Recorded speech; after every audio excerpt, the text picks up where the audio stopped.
Ini udah berangkat kita pulang kawan nih. Udah pada mendaki, agak sedikit sulit mendakiannya karena agak sedikit terlalu tinggi kawan. Nah ini dia kawan.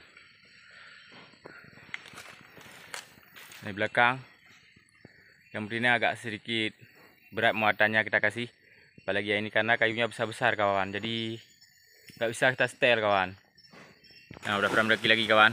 Agak sedikit susah berjalannya kawan.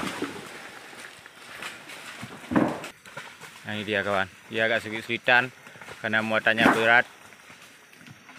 Harus pelan-pelan kawan. Ini si bulik kecil, ini agak sedikit sulit kawan. Dia letak pelan-pelan kawan. Nah dia. Nah.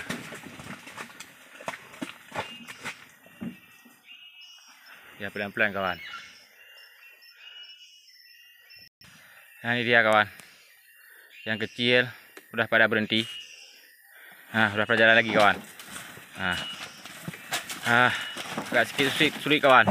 Ini agak terlalu berat ini kawan karena kayunya kita habisin. Nah. Ini hampir habis kawan pendakiannya. Nah ini dia kawan. Udah habis dia, udah merdeka kawan. Nah tinggal yang besar, dia agak sedikit berat, harus pelan-pelan.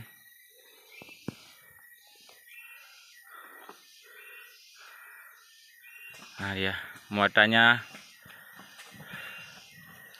dia agak juga lumayan. Hari ini kita udah 4 hari kita narik kawan. Jadi nanti udah pada istirahat kita sebentar. 4 hari kita narik ya, istirahat minimal 1 hari ataupun 2 hari. Nanti hari itu kita lanjut lagi. Nah tidak memaksa juga kawan karena ini kerbau. Nah ini dia muatannya cukup banyak. Kita mendaki